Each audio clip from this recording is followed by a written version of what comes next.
প্রতি বছর হাজার হাজার ম্যাজেলানিক পেঙ্গুইন আসে চিলির এই প্যাটাগোনিয়ার ম্যাগডালেনা দ্বীপে।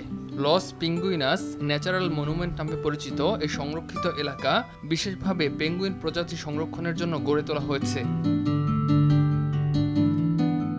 নভেম্বর থেকে মার্চ মাস পর্যন্ত পেঙ্গুইনের মৌসুম। এ সময় প্রজননকাল, ডিম পাড়া, বাসা বাঁধা এবং ছানাদের যত্ন নেওয়ার দৃশ্য দেখা যায় দ্বীপ জুড়ে। পেঙ্গুইনের এই ব্যতিক্রম জীবনচক্র দেখতে দ্বীপটিতে ভিড় করেন দেশি বিদেশি পর্যটক। প্রথমবারের মতো এই দৃশ্য দেখার অভিজ্ঞতার কথা জানান এই ব্রাজিলিয়ান পর্যটক। আমি ভীষণ আনন্দিত। এই অভিজ্ঞতা আমার জীবনে প্রথম। প্রকৃতি সত্যিই অসাধারণ। আমি মনে করি সামুদ্রিক প্রাণীদের সংরক্ষণ করা খুবই গুরুত্বপূর্ণ, কারণ তারা কারো ক্ষতি করে না। এখানে যত বেশি মানুষ আসছে তত বেশি ঝুঁকি তৈরি হচ্ছে। এটি খুবই মূল্যবান একটি পরিবেশ। এটাই তাদের ভূমি। মানুষ যখন খুব কাছে যেতে চায় বা তাদের সঙ্গে মিশতে চায় তখন পরিবেশের ক্ষতি হতে পারে। তাই দূরত্ব বজায় রাখা জরুরি এবং বুঝতে হবে এটি পেঙ্গুইনদের জন্য একটি পবিত্র স্থান। এটাই তাদের ঘর, যা তাদের কাছে ভীষণ গুরুত্বপূর্ণ। পুন্তা এরেনাস থেকে ম্যাগডালেনা দ্বীপে চলাচলের জন্য ফেরি ব্যবহার করা হয়। গাইড জানান, মৌসুম ভেদে পেঙ্গুইনের পাশাপাশি তিমি, সামুদ্রিক সিংহ ও নানা প্রজাতির পাখিও দেখা যায় এ পথে।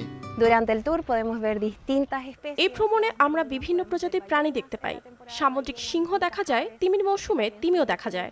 ম্যাজেলানিক পেঙ্গুইন সবসময় এখানকার মূল আকর্ষণ। পাশাপাশি ফেরির ভেতরে আমরা ম্যাজেলান প্রণালীর ইতিহাস ব্যাখ্যা করি, যাতে দর্শনার্থীরা আজ যে প্রজাতিগুলো দেখবেন তাদের সম্পর্কে এবং এই অসাধারণ প্রাণীদের সংরক্ষণ ও সুরক্ষা সম্পর্কে ধারণা পান। ভ্রমণটি মোটামুটি 5 ঘন্টার। পুন্তা আরেনাস থেকে উত্তর পশ্চিম দিকে আটলান্টিক মহাসাগরের দিকে প্রায় 2 ঘন্টা যাত্রা করে আমরা ম্যাগডালেনা দ্বীপে পৌঁছাই। সেখানে 1 ঘন্টা থাকার অনুমতি থাকে। এরপর ফিরে আসতে আরও 2 ঘন্টা সময় লাগে। পেঙ্গুইন সংরক্ষণের গুরুত্ব তুলে ধরেন পোল্যান্ডের পর্যটক। এই পরিবেশটি পুরো বিশ্বের মধ্যে একেবারেই অনন্য। এটি খুবই মূল্যবান। ভবিষ্যৎ প্রজন্মও যেন এই সৌন্দর্য উপভোগ করতে পারে, সে কারণে আমাদের এটি সংরক্ষণ করা প্রয়োজন। আমরা চাই এই প্রাকৃতিক আবাসস্থল সুরক্ষিত থাকুক, যাতে আগামীতেও সবাই আমাদের মতো এই সৌন্দর্য উপভোগ করতে পারে। সংরক্ষণবাদীদের মতে ম্যাগডালেনা দ্বীপে ম্যাজেলানিক পেঙ্গুইনের সংখ্যা আশঙ্কাজনকভাবে কমছে। গত 2 দশকে দ্বীপটিতে পেঙ্গুইনের সংখ্যা কমেছে প্রায় 85%। স্থানীয় গণমাধ্যমের তথ্য বলছে, বর্তমানে দ্বীপটিতে প্রায় 6000-এর মতো প্রজননক্ষম পেঙ্গুইন জোড়া রয়েছে, যেখানে 2000 সালের শেষ দিকে এ সংখ্যা ছিল 60,000-এরও বেশি। প্রকৃতির এই অনন্য সৌন্দর্য টিকিয়ে রাখতে তাই এখনই প্রয়োজন কঠোর সংরক্ষণ ব্যবস্থা, নইলে ভবিষ্যৎ প্রজন্ম হয়তো শুধু ছবিতেই দেখবে ম্যাজেলানিক পেঙ্গুইনের এ রাজ্য।